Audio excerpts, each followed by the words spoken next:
کیا 23 سال کی عورت 38 سال کے مرد سے نکاح کر سکتی ہے؟ ان دونوں کے گھر والے عمر کے فرق کی وجہ سے عزت نہیں دے رہے. کس کو نہیں دے رہے عزت بھائی؟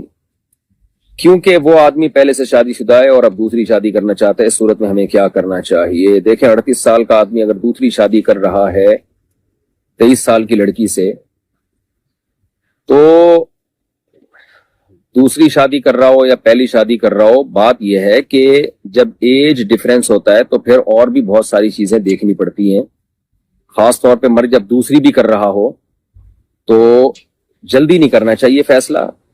اب لڑکی اور اس کے والدین خوب اچھی طرح غور و فکر کر لیں کہ یہ لڑکا ہمارے لیے مناسب ہے یا نہیں ہے، ہمارے جوڑ کا ہے یا نہیں ہے، اور اس سے اچھی طرح نباہ ہو پائے گا کہ نہیں ہو پائے گا. یہ سب چیزیں غور و فکر کرنے کے بعد خود فیصلہ کریں. میں کسی کو ذاتی مسائل میں مشورے نہیں دیتا.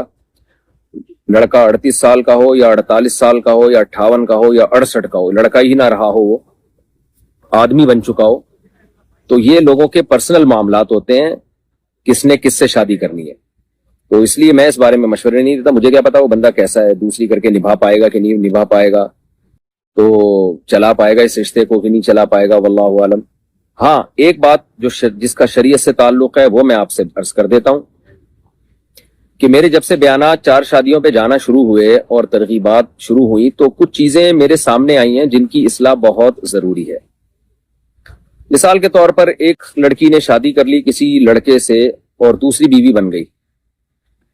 اب وہ ٹائم نہیں دے رہا اور لٹکا رہا ہے اور برابری نہیں کر رہا، اور جب اس کے خاندان کی طرف سے بہت دباؤ آیا تو چھوڑنے چھاڑنے کی باتیں بھی کر رہا ہے.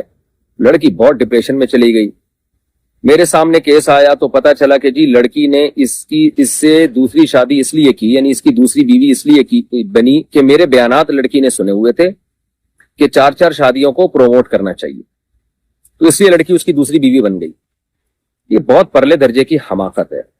4 شادیوں کو پروموٹ کرنے کا یہ مطلب نہیں ہے کہ آپ کے لیے کوئی دوسری شادی کا پیغام بھیج رہا ہے تو بس آپ اس بیس پہ کر لیں کہ دوسری کر رہا ہے اور ہم نے 4 شادیوں کو سوسائٹی میں پروموٹ کرنا ہے. تو بھائی 4 شادیوں کو تو پروموٹ کرنا ہے، اچھی بات ہے، لیکن یہ مرد کے کرنے کا کام ہے نا. لڑکی تو اپنے لیے بہتر سے بہتر ہی سوچے. اس کو اگر کوئی کنوارا چھڑا چھاٹ مل رہا ہے اچھا تو وہ کنوارے سے کرے، وہ کیوں دوسری والے سے کر رہی ہے؟ یہ کہیں اور ٹرائی کر لے گا. اور اگر آپ کا خیال ہے کہ یہ دوسری والا بہتر ہے میرے لیے اور مجھے اس سے اچھا کنوارا نہیں مل سکتا، تو بھی اس میں ایک اہم بات یہ ہے کہ پھر آپ یہ بھی تو دیکھیں 2 کرنے کے بعد یہ نبھا پائے گا کہ نہیں پائے گا. اس سے بہت اچھی طرح معاہدے کریں، ایگریمنٹ کریں، اس سے دیکھیں پیچھے کوئی خاندان انوالو ہے یا نہیں ہے. یہ ساری باتیں. تو 4 شادیوں کا مطلب یہ نہیں ہوتا کوئی بھی بھنگی چرسی اٹھے تیسری شادی کر رہا ہے لڑکی اس لیے راضی ہو جائے کہ سنت ہے. یہ لڑکی کے لیے کوئی سنت نہیں ہے. لڑکی اپنے لیے بہتر سے بہتر ہی دیکھے، وہ یہی دیکھے کہ مجھے بہتر سے بہتر رشتہ چاہیے. اور کنوارا ظاہر ہے 2 شادیوں والے سے عام نارملی وہ اس کے لیے حقوق کا ادا کرنا آسان ہوتا ہے. کسی کنوارے کے لیے ایک بیوی کے حقوق ادا کرنا آسان ہوتا ہے. تو لڑکی نے اپنے لیے بہتر سے بہتر ہی دیکھنا ہے، اس نے بھی اس کے والدین نے بھی. ہاں بعض دفعہ ایسے ہوتا ہے کہ لڑکی والوں کو اندازہ ہوتا ہے کہ بھئی ہمارے پاس کنوارے رشتے بھی ہیں لیکن یہ دوسری شادی والا ان کنواروں سے بہتر ہے. بعض کنوارے نکمے ہوتے ہیں اور 2 شادیوں والے بعض ذمہ دار ہوتے ہیں. تو یہ خود آپ نے فیصلہ کرنا ہے. یعنی اس بیس پہ ہاں نہیں کرنی ہے کہ شریعت نے 4 کی ترغیب دی ہے. شریعت نے لڑکی کو کہیں بھی ترغیب نہیں دی ہے کہ کسی کی دوسری بیوی بنے یا تیسری بیوی بنے یا چوتھی بیوی بنے. کوئی بھی ایک ضعیف حدیث بھی نہیں ملتی ہمیں اس بارے میں. شریعت نے یہ ترغیب دی ہے کہ کوئی اچھا شخص نکاح کا پیغام بھیجے تو انکار مت کرو. اب اچھے کا کرائیٹیریا ہر ایک کے حق میں مختلف ہوتا ہے. اچھے کا مطلب آپ کے حقوق ادا کر سکتا ہو، وہ دیندار ہو اور صرف لیبل نہ ہو داڑھی ٹوپی کا، واقعی سچی مچی میں دیندار ہو. آج کل عاملوں نے الو بنانا شروع کیا بھائی، جو روحانی ڈرامے باز ہیں نا، خلافتیں لے کے گھوم رہے ہوتے ہیں بزرگوں سے اور تعویذ گنڈوں کا بزنس کر رہے ہوتے ہیں. ان حرام خوروں نے بہت گند کیا ہوا ہے. اتنے چہرے پہ ان کی بڑی بڑی داڑیاں اور سفید پگڑیاں اور چہرے پہ ایسا لگتا ہے بغیرتوں کے جیسے نور کی پوری بالٹیاں اڈیل دی ہے بغیرتوں نے. تو یہ بغیرت 4 شادیاں کر رہے ہوتے ہیں لڑکیوں کو پھنسا کے، اور میرے بیانات کا بغیرت لوگ حوالہ بھی دے رہے ہوتے ہیں کہ مفتی صاحب نے کہا 4 شادیوں. تم جیسے بغیرتوں کے لیے میں نے کہا ہی نہیں ہے. تو اور پھر جو ہے وہ پھر لٹکاتے ہیں، ان کی زندگیاں برباد کرتے ہیں اور حرام کا پیسہ کماتے ہیں. جن چڑیل بھوت بھگا کے، کوئی جن چڑیل بھوت بھگانے کا فن آتا نہیں ہے ان کو، کچھ بھی نہیں ہوتا. تو اس لیے ایسے حرام خوروں سے بچ کے رہیں اور دوسروں کی بیویوں پہ بھی بغیرت لوگ قبضہ کرتے ہیں. یہاں بلاوی میں بھی میں نے دیکھا کہ بہت ساری خواتین ان بغیرتوں کے چکر میں پڑی ہوئی ہیں. فلانے پہ جادو ہے، فلانے پہ ٹونا ہے، فلانے پہ. یہ ایک مولوی مجھ سے ملنے کے لیے آیا، وہ بھی اس طرح کی بکواسات کر رہا تھا. یہاں پہ مجھے اندازہ ہو گیا کہ یہ 2 نمبر آدمی ہے. بعد میں کسی نے بتایا تعویذ گنڈوں کا بزنس کرتا ہے. میں نے کہا مجھے تو بات چیت سے اندازہ ہو گیا تھا حرام خور ہے. تو بہت یہ بڑا المیہ بن چکا ہے مذہبی لوگوں کا. پوری دنیا میں جہاں بھی جاؤ نا، مسائل وہیں ملیں گے جہاں روحانی علاج والا ملے گا آپ کو. جہاں روحانی علاج والا ہوگا وہاں جن چڑیل بھوت جادو آپ کو ملیں گے، اور جہاں یہ روحانی علاج والے نہیں ہیں وہاں نہ جن، نہ چڑیل، نہ بھوت، نہ جادو، کچھ بھی نہیں ہوگا وہاں پہ. تو خواتین کو چاہیے کہ وہ اپنے لیے بہتر سے بہتر دیکھیں.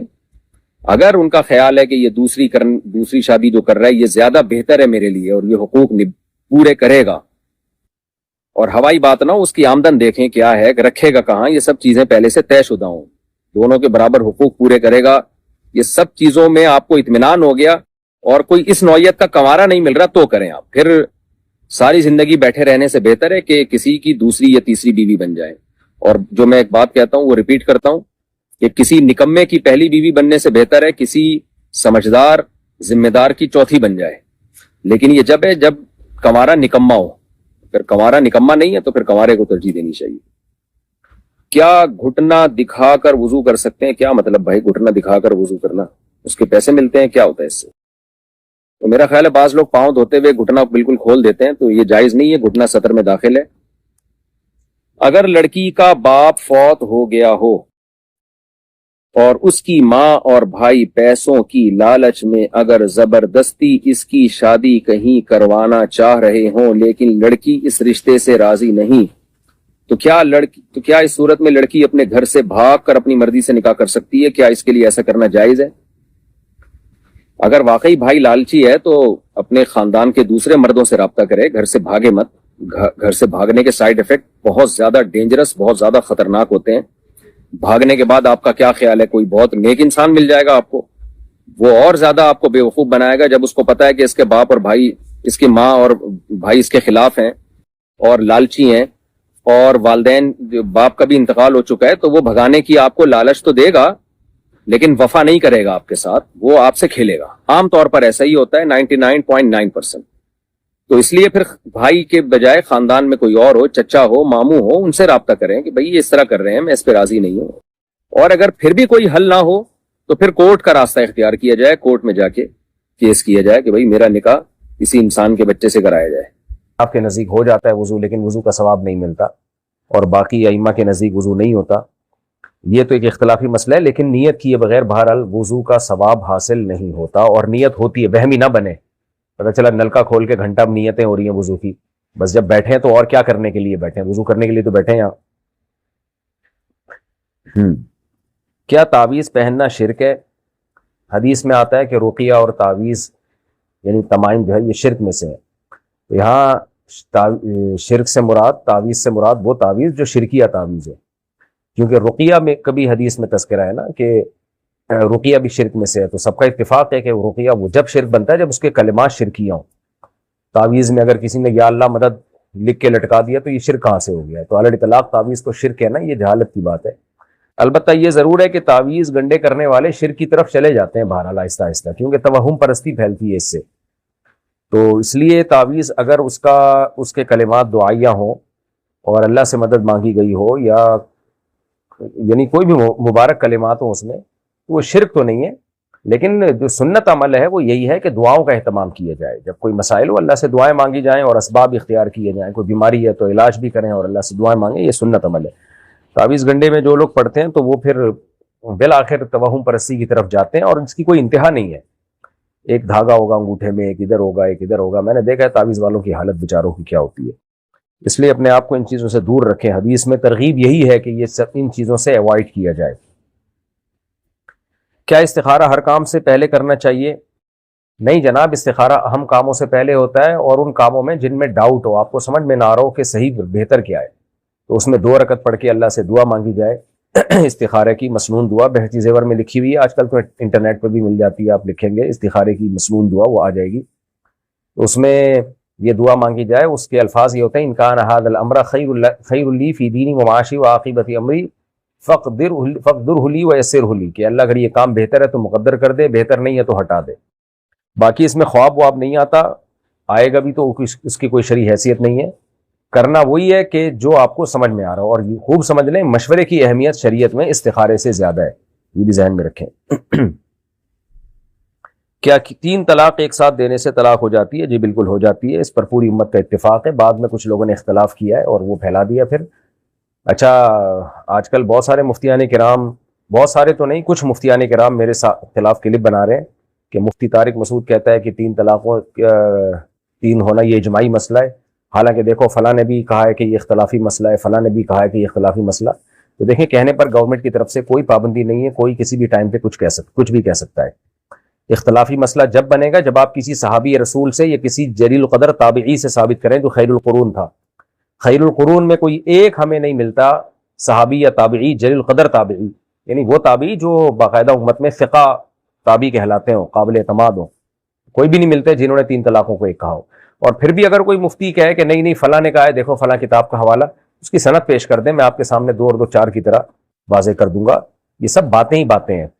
تو اور پھر لمبے لمبے کلپ بنے ہوئے میرے خلاف. بھائی آپ کو میں ایک بات کہہ رہا ہوں کہ آپ کوئی ایک تو پیش کر دو نا کسی صحابی یا تابعی کا فتویٰ، یہ کوئی ایک صحیح حدیث پیش کر دو جس میں اکٹھی 3 طلاقوں کو ایک وقت کی اکٹھی 3 طلاقوں کو ایک کہا گیا ہو.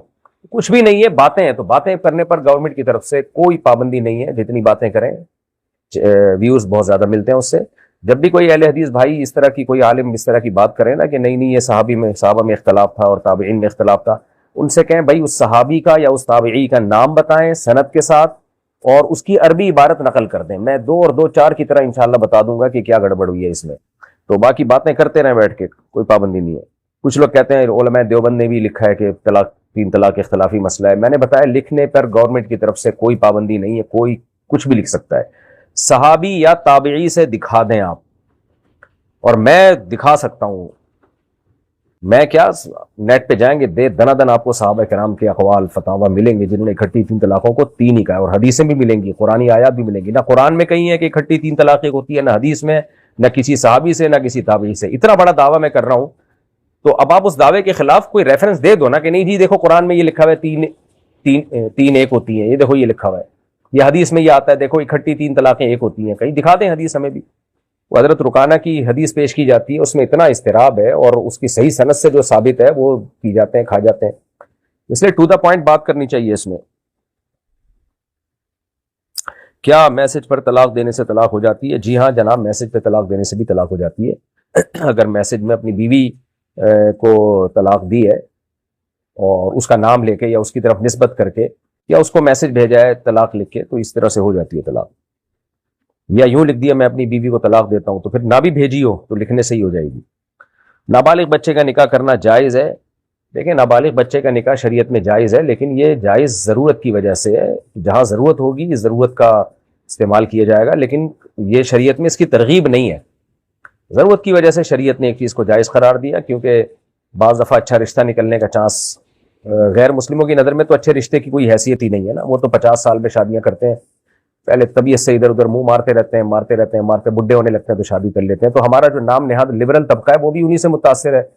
تو ان کی نظر میں زنا میں اور شادی میں کوئی زیادہ فرق نہیں ہے. اسلام میں تو بھائی زنا اور شادی میں بڑا فرق ہے. نکاح پیغمبروں کی سنت، اور زنا جو ہے اس پہ تو 100 کوڑے رکھے ہیں اسلام نے. اور شادی شدہ زنا کرے تو رجم کی سزا، پتھروں سے مار کے، حکومت پر لازم ہے کہ اس کو مارے پتھروں سے ہلاک کرے. اس لیے اسلام جو ہے نا نکاح کے بارے میں بہت سینسٹیو ہے. تو اس لیے اسلام کو ان لبرل نام نہاد لبرلز کی باتوں میں نہ آیا کریں. ان کی تھنکنگ الگ ہے، اسلام کی تھنکنگ الگ ہے. اسلام جو سوسائٹی بنانا چاہتا ہے وہ بالکل ڈیفرنٹ ہے. ابھی ہمارے نام نہاد لبرلز لوگ ہیں جو سوسائٹی بنانا چاہتے ہیں، یہ گدے گھوڑوں والی کتوں بلوں والی سوسائٹی بنانا چاہتے ہیں. ان کے یہاں فیملی کی کوئی حیثیت ہے نہیں. اور آپ دیکھ لیں آپ بڑے بڑے گھروں میں جا کے اب ان میں بھی کتے بلے ہی آ رہے ہیں بچوں کی جگہ. جیسے انگریزوں میں بچوں کی جگہ کتے پالنے کا رواج بہت زیادہ ہے، تو اب ان میں بھی یہی ہو رہا ہے. اس پہ فخر بھی کر رہے ہیں. ابھی کچھ دن پہلے خاتون کی ویڈیو آئی ہوئی تھی، میری کتے کو ایسا رکھا ہوتا ہے جیسے بچے بھی ایسے آج کل مائیں نہیں رکھتی. تو یہ بیچارے برباد ہو گئے ہیں، ان کو برباد ہونے دیں، ہم تو مسلم ہیں بھائی. اس لیے اسلام میں یہ ہے کہ اگر بعض دفعہ یہ ہوتا ہے کہ باپ یہ سمجھتا ہے کہ میرے بیٹے کے لیے لڑکی بہت اہم ہے، اگر میں نے بچے کے بڑے ہونے کا انتظار کیا تو یہ اتنا خاندانی رشتہ، اتنی بہترین خاندانی بہو میرے ہاتھ سے نکل جائے گی. تو ایسی مجبوری میں وہ بیٹے کی شادی کر سکتا ہے. البتہ رخصتی ظاہر ہے وہ تو بالغ ہونے کے بعد ہوگی، بلکہ رخصتی تو کا تعلق اسلام میں بلوغت سے نہیں، اس کی صحت سے ہے. لڑکی کی صحت اس قابل ہو کہ وہ رخصتی کا تحمل کر سکتی ہو، تو پھر رخصتی اس کی جائز ہے. تو یہ ہے، لیکن بلا ضرورت یہ ٹھیک نہیں ہے کام، یعنی اسلام میں قابل تعریف نہیں ہے. جو جس عمل کو اپریشیٹ کیا گیا ہے وہ یہی ہے کہ بالغ ہونے کے بعد نکاح کیا جائے اور اس میں پھر تاخیر نہ کی جائے. تو اس لیے نابالغ بچے کا نکاح کہیں شدید ضرورت ہو تو پھر تو اس حق کو استعمال کیا جائے، ادروائز اگر ضرورت نہیں ہے تو نارمل حالات میں ضرورت ہوتی بھی نہیں ہے، بلکہ سائیڈ افیکٹ کا بھی خطرہ ہوتا ہے. بعض دفعہ بچہ بڑا ہو کر اس کو پھر کہتا ہے مجھے یہ پسند نہیں ہے، تو پھر وہ بچی کے ساتھ زیادتی کا خطرہ ہوتا ہے، ظلم کا خطرہ ہوتا ہے. اس لیے نارملی قابل تعریف یہی ہے کہ بچے کے بالغ ہونے کا انتظار کیا جائے، پھر اس کا نکاح کیا جائے. درود شریف کس وقت پڑھنا چاہیے؟ جناب درود شریف 24 گھنٹے جب چاہیں پڑھ سکتے ہیں، اس کے لیے کوئی مکروہ وقت نہیں ہے، اس کے لیے پاک ہونا بھی ضروری نہیں ہے، کیونکہ دعا ہے، دعا کی بھی کبھی بھی مانگی جا سکتی ہے. البتہ پاک ہو کے درود پڑھیں گے تو برکتیں زیادہ حاصل ہوں گی. جب چاہیں پڑھ سکتے ہیں. ہر مسجد میں جماعت کا اجر برابر ہے یا کچھ میں زیادہ اور کچھ میں کم؟ سب سے زیادہ ثواب اپنے محلے کی مسجد میں نماز پڑھنے کا ہوتا ہے. لوگ اپنے محلے کی چھوٹی مسجد کو چھوڑ کر دور دراز بڑی بڑی مسجدوں میں جا رہے ہوتے ہیں، یہ ٹھیک نہیں ہے. سب سے زیادہ حق آپ کے گھر کے جو قریب ترین مسجد ہے اس کا حق سب سے زیادہ ہے. البتہ دور مسجد میں اس لیے جا رہے ہیں کہ وہاں کسی کا بیان سننا ہے، آپ نے کوئی عالم ہے جن کا بیان سننا ہے تو ایک الگ بات ہے، لیکن عام نمازوں کے لیے اپنی قریب ترین مسجد ہی کو سلیکٹ کرنا چاہیے. اچھا، بعض لوگوں کو یہ ہوتا ہے ٹھڑک ہوتی ہے اپنے مسجد کے امام سے، ان کو کوئی اختلاف ہوتا ہے اس لیے دور مسجد میں جا رہے ہوتے ہیں. یہ بالکل غلط طریقہ ہے. اسلام میں اجتماعی چیزوں کو سپیریئر رکھا گیا ہے، اپنے انفرادی مفادات کو قربان کرنا پڑتا ہے. آپ کو قریبی مسجد کا امام اچھا لگے برا لگے اس سے کوئی فرق نہیں پڑتا، نماز آپ نے اپنی قریبی مسجد نہیں پڑھنی ہے. خوب سمجھ لیں. کیا مردوں کو خواب میں دیکھنا کچھ بتاتا ہے؟ مردوں کو خواب میں دیکھنا یہ بتاتا ہے کہ مردے خواب میں آ رہے ہیں، بس اور کچھ نہیں بتاتا. آپ ٹینشن نہ لیں.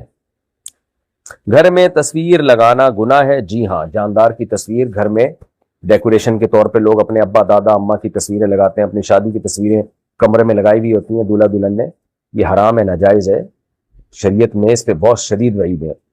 تو آپ صرف ڈیجیٹل فارم میں تصویر رکھ سکتے ہیں، جو اس طرح تصویر جو ہے گھر میں نہیں لگا سکتے. کیا اللہ ہر چیز معاف کر دیتا ہے؟ دیکھیں، اللہ تعالیٰ کو اختیار ہے کہ وہ ہر گناہ معاف کر سکتا ہے، لیکن ہر گناہ معاف کرے گا نہیں کرے گا اس کے بارے میں اصول اللہ نے یہ بیان کر دیا. نمبر 1، شرک کو کبھی بھی معاف نہیں کرے گا اگر بغیر توبہ کے مشرک دنیا سے چلا جائے. یہ اللہ نے بتا دیا کہ کر سکتا ہوں لیکن کروں گا نہیں، میں مشرک کو معاف نہیں کروں گا. اسی طرح کسی کی کفر پہ موت واقع ہو گئی، اس تک اسلام کی دعوت پہنچی اور پھر بھی اس نے اسلام کی دعوت کو ٹھکرا دیا، حق پہنچا اس کے ساتھ مگر اس نے ٹھکرا دیا اس کو، تو اور بغیر توبہ کے مر گیا تو بھی وہ کفر معاف نہیں ہوگا کسی قیمت پہ. یہ قرآن نے بتا دیا ہے. حالانکہ اللہ معاف کر سکتا ہے، اس کو قدرت ہے، لیکن کرے گا نہیں. وہ جیسے اللہ ظلم کرنا چاہے اس کو طاقت تو ہے نا، لیکن کرتا نہیں ہے ظلم. انصاف کرتا ہے، رحمت کرتا ہے، ظلم نہیں کرتا اللہ تعالیٰ. حالانکہ قدرت تو اللہ کو ہر چیز پر ہے. اور باقی جتنے بھی گناہ ہیں جو شرک اور کفر سے کم درجے کے، ان کے بارے میں قرآن نے اصول بیان کیا. ان الذین یکسبون الاثم سیجزون بما کانوا یقترفون. جو لوگ بھی گناہ کر رہے ہیں ان کو سزا ملے گی. قانون یہی ہے. کسی کو اللہ خاص اپنی رحمت سے معاف کرنا چاہے تو پھر اللہ کی مرضی ہے، لیکن قانون یہی ہے کہ اس کو سزا ملے گی. سرما لگانا کیا سنت ہے؟ دیکھیں، سرما اگر نبی نے لگایا ہے تو وہ سنت عادیہ ہے. عادیہ کا مطلب آپ نے جو کی روٹی کھائی ہے. اب ہم یہ نہیں کہیں گے جو کی روٹی کھانا سنت ہے. بھئی یہ تو ٹھیک ہے، اس میں الگ برکتیں ہیں جو کی روٹی میں، کیونکہ اللہ پیغمبروں کے لیے وہ خوراکیں منتخب کرتا ہے جو سب سے بہتر ہوتی ہیں، لیکن اس کو سنت نہیں کہا جائے گا. اور عرب کے کلچر کے حساب سے آپ نے لباس پہنا ہے تو ہر ایک قوم کا الگ کلچر ہوتا ہے لباس کا، اس لیے اس کو ہم دینی سنت نہیں کہہ سکتے. اور آج کل کے سرمے ویسے بھی بھائی بہت ڈینجرس ہیں. آپ آنکھوں میں کوئی ایسی چیز نہ ڈالیں جو آپ کو پتہ ہی نہیں کیا ہے. آنکھ تو بہت سینسیٹیو ہے. جب تک کوئی آئی اسپیشلسٹ سے کسی چیز کی پوری تصدیق نہ ہو جائے یا کسی ماہر، کوئی بہت ہی ماہر حکیم ہو، جب تک اس سے تصدیق نہ ہو جائے، آنکھوں کو آج کی کمپنیوں یا جو فلانا سرما والے اور فلانا سرما والے، تو وہ اپنی آنکھوں کو کسی کی بھیڑ نہ چڑھائیں بھائی. کیا میک اپ میں نماز ہو جاتی ہے؟ جی، میک اپ اگر حلال میک اپ ہے، کیونکہ آج کل میک اپ میں بھی کچھ ناجائز چیزیں آ رہی ہیں، تو لکھا ہوتا ہے اکثر اس کے اوپر کوڈ. جامع الرشید کی حلال فاؤنڈیشن ہے، اس پہ آپ سرچ کر سکتے ہیں، اور بھی بہت سارے ادارے اس پہ کام کر رہے ہیں. میرا خیال ہے پاکستان میں جو میک اپ آتا ہے، جہاں تک ٹوٹی پھوٹی مجھے معلومات ہے، میں 100% تو نہیں بتا رہا، وہ عام طور پر حلال ہی ہوتا ہے. حلال کا مطلب اس میں سور کی چربی وغیرہ شامل نہیں ہوتی. پھر بھی بہرحال تحقیق کر لینی چاہیے، اس کے کچھ کوڈ ہوتے ہیں وہ پڑھ لینے چاہیے. تو اگر نارمل میک اپ ہے تو وہ لگا کے نماز ہو جاتی ہے. کفن کا رنگ سفید ہی ہونا چاہیے؟ نہیں، ضروری نہیں ہے، رواج پڑ گیا ہے. کفن کسی بھی کلر کا ہو سکتا ہے. صحابہ کرام میں لازمی طور پر سفید کفن کا رواج نہیں تھا، جو کپڑا میسر تھا وہ پہنا دیا کرتے تھے. البتہ نبی صلی اللہ علیہ وسلم نے ترغیب دی ہے کہ سفید لباس کو، اور اس میں کفن میں بھی سفید کو آپ نے ترغیب دی ہے. تو اس لیے مسلمانوں میں سفید لباس کا، سفید کفن کا رواج ہے، لیکن یہ لازمی نہیں ہے. جو میسر ہو، چادر لپیٹ کے میت کو کفن پہنا کے میت کو دفن کیا جا سکتا ہے. جو چیز شریعت میں جتنی ہو اس کو اتنا ہی رہنے دینا چاہیے. لیکن بہرحال اب سفید رنگ بھی آسانی سے اویلیبل ہے، تو اس میں کوئی پھڈے وڈے بھی نہ کریں لوگوں سے کہ پتہ چلا آپ نے گلابی رنگ میں دفنانا پسند کر رہے ہیں، آپ وصیت کر دیا آپ نے. تو افضل یہی ہے سفید رنگ، تو چلنے دیں اس کو. کیا مردوں کو دعا پہنچتی ہے؟ جی پہنچتی ہے. تبھی تو مردوں کے لیے، میت کے لیے دعا کی جاتی ہے، خاص طور پر اولاد کی دعا والدین کے لیے. یہ تو بہت بہت مؤثر دعا ہے. حدیث میں آتا ہے انسان مر جاتا ہے تو اس کے اعمال ختم ہو جاتے ہیں سوائے 3 چیزوں کے: علم ینتفع به، وہ علم جو چھوڑ کر گیا جس سے لوگ فائدہ اٹھا رہے ہیں، او صدقۃ جاریہ، یا صدقہ جاریہ، او ولد صالح یدعو له، نیک اولاد جو اس کے لیے دعائیں مانگتی ہے. کیا مرنے کے بعد روح واپس آتی ہے؟ کہاں واپس آتی ہے؟ گھر میں تو نہیں آتی، البتہ قبر میں میت کو ایک خاص قسم کی حیات ملتی ہے جس سے اس کو ثواب اور عذاب کا احساس ہوتا ہے، ادراک ہوتا ہے، چاہے اس کو میت کو جلا بھی دیا جائے. کیا اللہ کو دیکھنا ممکن ہے؟ قرآن کہتا ہے کہ دنیا میں اللہ کو دیکھنا ممکن نہیں ہے. حضرت موسیٰ علیہ السلام نے خواہش ظاہر کی تھی مگر نہیں دیکھ پائے تھے. لن ترانی، قرآن نے کہہ دیا تھا یہ ناممکن ہے. تو لا تدرکہ الابصار، نگاہیں اس کا ادراک نہیں کر سکتی، اس لیے دنیا میں یہ ناممکن ہے. البتہ آخرت میں اللہ اپنا دیدار کرائیں گے. کیا مسلمان غیر مسلم کا جنازہ اٹینڈ کر سکتا ہے؟ غیر مسلم کی تعزیت تو جائز ہے، جا کے اس کے گھر والوں کو تسلی دینا یہ جائز ہے. البتہ ان کی جو جنازے کا مطلب ان کی کوئی جو مذہبی رسم ہوتی ہے اس جنازے میں، اس میں شرکت جائز نہیں. وہ غیر مسلموں کی ہر قسم کی مذہبی رسم میں شرکت کی اسلام نے ہمیں اجازت نہیں دی ہے. اب ان کا جنازہ کیسے ہوتا ہے مجھے تو نہیں پتا کیسے ہوتا ہے. جنازے کا مطلب کیا ہے؟ ایک تو ہوتا ہے دفن میں چلے گئے ان کے ساتھ، جو بھی ان کی تدفین ہے، جو بھی طریقہ ہے، وہ تو کوئی ظاہر دفن تو کرنا ہی ہوتا ہے، تو اس میں بھی شرکت کی گنجائش ہے. لیکن ان کے خاص مذہبی شعار جو ہوتا ہے کہ ہر قوم کی نا تدفین کے وقت اپنی مذہبی رسومات ہوتی ہیں، وہ اس مذہب کے ساتھ خاص ہوتی ہیں، تو ان خاص رسومات میں شرکت ٹھیک نہیں ہے. مسجد میں زکوٰۃ دینا جائز ہے؟ نہیں جناب. کیا جمعے کی کوئی خاص عبادت ثابت ہے؟ نہیں جناب، کوئی الگ سے عبادت ثابت نہیں ہے. البتہ جمعے کے دن درود شریف پڑھنے کی فضیلت صحیح حدیث سے ثابت ہے. جمعے کے دن درود شریف پڑھنے کا ثواب باقی دنوں سے ہمیں زیادہ ملتا ہے. اور حدیث میں یہ بھی آتا ہے جمعے کے دن ایک گھڑی ایسی ہوتی ہے جس میں دعا قبول ہوتی ہے. تو اس میں مختلف اقوال ہیں. بعض نے کہا یعنی راجح قول کے مطابق جو جہاں تک میری تحقیق ہے عصر کے بعد کا وقت ہے، اور بعض نے کہا 2 خطبوں کے درمیان کا وقت، واللہ عالم.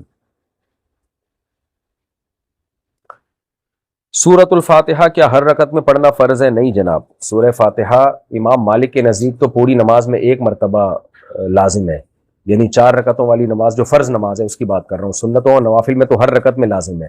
فرائض میں امام مالک کے نزدیک صرف 1 رکعت میں، اور امام ابو حنیفہ کے نزدیک 2 رکعتوں میں، پہلی 2 رکعتوں میں. اگلی 2 رکعتوں میں سورہ فاتحہ واجب نہیں ہے، سنت ہے، بہتر ہے، لازم نہیں ہے. لیکن یہ فرض کی بات ہو رہی ہے. وطر میں، سنت موقدہ میں، غیر موقدہ میں، سب میں 4 رکعتوں میں فاتحہ آپ کو پڑھنی پڑے گی. کیا بغیر وضو مسجد جا سکتے ہیں؟ جی جا سکتے ہیں. ایسے اسکول میں پڑھنا جائز ہے جہاں مخلوط تعلیم ہو. حتی الامکان مخلوط تعلیم سے بچنا ضروری ہے، اور ایسے اسکول میں نارمل حالات میں پڑھنا جائز نہیں ہے جہاں مخلوط تعلیم ہو. اس سے بچے کے فتنے میں پڑھنے کا بہت سخت اندیشہ ہوتا ہے. البتہ کوئی اچھا اسکول تعلیم جہاں مناسب ہو، اویلیبل نہ ہو، مجبوری ہو، تو مجبوری کے حکامات الگ ہوتے ہیں. لیکن اس میں بھی اگر خطرہ ہوا کہ بچے کے بگڑنے کا خطرہ ہے تو ماں باپ پر لازم ہے کہ اس کو وہاں سے نکالیں. اسلام میں تعلیم سے زیادہ تربیت کی اہمیت ہے. آج صرف تعلیم کو فوکس کیا جا رہا ہے، تربیت کی تو ایسی کی تحصیل مچا کے رکھی ہوئی ہے. پھر یہی بچے ماں باپ کے لیے عذاب جان بنتے ہیں تو ماں باپ روتے ہیں. پھر بہرحال جہاں بھی بگڑنے کا خطرہ ہو بچے کو وہاں پڑھانا جائز نہیں ہے. اگر گھر میں جماعت کرا رہے ہوں تو کیا اذان دینی چاہیے؟ اگر قریبی یعنی محلے میں اذان ہو چکی ہے تو پھر اذان نہ دی جائے. اگر جنگل میں یا کہیں بیابان میں، صحرا میں، جہاں قریب میں کہیں اذان ہی نہیں ہو رہی پھر اذان دینا سنت مؤکدہ ہے۔ کیا ہر دعا قبول ہوتی ہے؟ جی ہر دعا قبول ہوتی ہے، اللہ تعالیٰ کبھی دعا کو رد نہیں کرتے، البتہ قبولیت کا طریقہ مختلف ہوتا ہے، کبھی اللہ وہ دے دیتے ہیں جو آپ مانگ رہے ہیں، کبھی کوئی آئی ہوئی مصیبت ٹال دیتے ہیں، کبھی اس کا اجر قیامت کے دن رکھ دیتے ہیں، تو مختلف طریقوں سے قبول ہوتی ہے، کیسے کرنی ہے وہ اللہ جانتا ہے، ہمارا کام ہے مانگنا۔ کیا خواب میں نبی صلی اللہ علیہ وسلم کا دیکھنا حقیقت ہوتا ہے؟ جی حدیث میں آتا ہے کہ فإن الشیطان لا یتمثل بی، شیطان میری صورت اختیار نہیں کر سکتا۔ البتہ یہ خوب سمجھ لیں کہ نبی صلی اللہ علیہ وسلم کے خواب میں اگر کسی نے زیارت کی ہے تو ہر آدمی کو اپنے اپنے حساب سے زیارت ہوتی ہے، تو علماء کہتے ہیں کہ اس کے لیے یہ بھی ضروری ہے کہ جس ہیئت پہ نبی صلی اللہ علیہ وسلم کی سیرت منقول ہے اسی ہیئت پہ نبی صلی اللہ علیہ وسلم کی زیارت ہو۔ بعض علماء اس کے بھی قائل ہیں، یعنی جو نبی صلی اللہ علیہ وسلم کا جو خاکہ ہمیں احادیث میں ملتا ہے نا، اسی کے حساب سے ہمیں زیارت ہو تو اس کو مانا جائے گا کہ یہ واقعی نبی کی زیارت ہے۔ باقی یہ ضرور ہے کہ نبی کی زیارت تو نبی ہی کی زیارت کہلائے گی، لیکن نبی نے اس میں جو آرڈر دیے، خواب میں آ کے کچھ بتایا، تو اس کی تعبیر نکالی جائے گی، ایز اٹ از اس پہ عمل نہیں کیا جائے گا، کیونکہ نبی نے جو جاگتی حالت میں ہمیں باتیں بتائی ہیں شریعت وہ ہے، خواب میں جو بات ہوگی وہ شریعت نہیں ہوگی، وہ قانون نہیں ہوگا، لہذا اس کی وہ تعبیر کی جائے گی جو شریعت کے مطابق نکلے۔ کیا وتر نماز 3 رکعت ہے یا 1 رکعت ہے؟ وتر 3 رکعت ہے، اور اس پہ میں انشاءاللہ ایک تو میں ریکارڈ کروا چکا تھا تفصیلی بیان دلائل کے ساتھ، ریفرنسز کے ساتھ، جس میں جو لوگ 3 رکعت 1 سلام کے ساتھ پڑھتے ہیں اس پر میں نے دلائل دی ہے کہ وتر میں 2 رکعت کے بعد قعدہ لازم ہے، پھر تیسری رکعت کے لیے کھڑے ہوں گے، اور باقی 1 رکعت وتر پڑھنے کے جو دلائل دیے جاتے ہیں، اور اگرچہ مسئلہ اختلافی ہے، اختلافی مسائل میں شدت جائز نہیں ہے، لیکن بعض لوگ اختلافی مسائل میں شدت کرتے ہیں اور کہتے ہیں کہ یہ جو احناف کا طریقہ ہے نا 3 رکعت، یہ حدیث سے ثابت نہیں ہے، تو انشاءاللہ میں اس پہ ریفرنسز کے ساتھ بھرپور انداز سے میں ایک کلپ ریکارڈ کرواؤں گا، اس میں آپ دیکھ لیں گے انشاءاللہ کہ مضبوط رائے کیا ہے، کون سی رائے ہے۔ تو ہمارے نزدیک وتر 3 رکعت ہے، 1 رکعت پڑھنا ٹھیک نہیں ہے۔ باقی دلائل، کیونکہ میرے یہ کلپ چلا کے نا لوگ فوراً ریفرنس دینا شروع کرتے ہیں، یہ دیکھو حدیث میں آتا ہے 1 رکعت وتر، یہ دیکھو حدیث میں آتا ہے، ذرا رک جائیں آپ، جب میں دلائل سے بات ریکارڈ کرواؤں گا پھر آپ جواب دیجیے گا۔ اپنے سگے بھائی کو زکوٰۃ دے سکتے ہیں؟ جی ہاں دے سکتے ہیں۔ کیا مدینہ جانے کا الگ سے کوئی ثواب ہے؟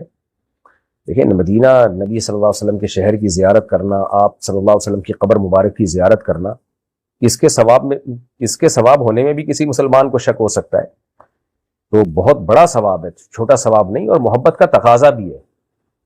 ہاں عمرے اور حج کا اس سے کوئی تعلق نہیں ہے، یعنی اگر آپ نے ڈائریکٹ مکہ چلے گئے اور عمرہ کر کے گھر واپس آ گئے تو عمرہ آپ کا کمپلیٹ ہو جائے گا، اس طرح حج بھی مکہ میں ہی ہوتا ہے، حج کا بھی مدینہ کی زیارت سے کوئی تعلق نہیں ہے، کیونکہ لوگ یہ سمجھتے ہیں کہ ہم حج پہ گئے یا عمرے پہ گئے، اگر مدینہ نہیں گئے تو حج ادھورا ہو جائے گا، تو یہ غلط ہے، حج بھی آپ کا کمپلیٹ ہو جائے گا اگر آپ مکہ میں جائیں، حج کے ارکان پورے کریں، اور عمرہ بھی کمپلیٹ ہو جائے گا مکہ جا کے آپ عمرے کے ارکان پورے کریں۔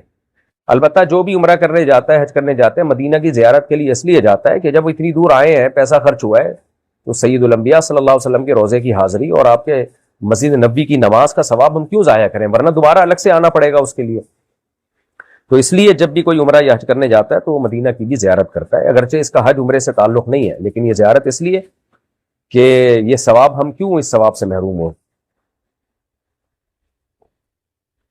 کیا اذان کا جواب دینا ضروری ہے؟ نہیں، فرض تو نہیں ہے، لیکن بے مروتی کی بات ہے کہ اذان ہو رہی ہو اور آپ باتیں کر رہے ہو، کچھ چیزیں واجب نہیں ہوتی لیکن بہت ہی غیر اخلاقی سی ہوتی ہیں، وہ بہت ہی ایک ادب کے خلاف اور سوء ادب سے ان کا تعلق ہوتا ہے کہ اذان ہو رہی ہے اور آپ جو ہے گپے مار رہے ہیں، ہی ہا ہا ہو لگا ہوا ہے، کچھ احترام ہوتا ہے اذان کا، تو اس لیے اذان کا جواب دینا چاہیے اس بحث میں پڑے بغیر کہ یہ واجب ہے یا نہیں ہے۔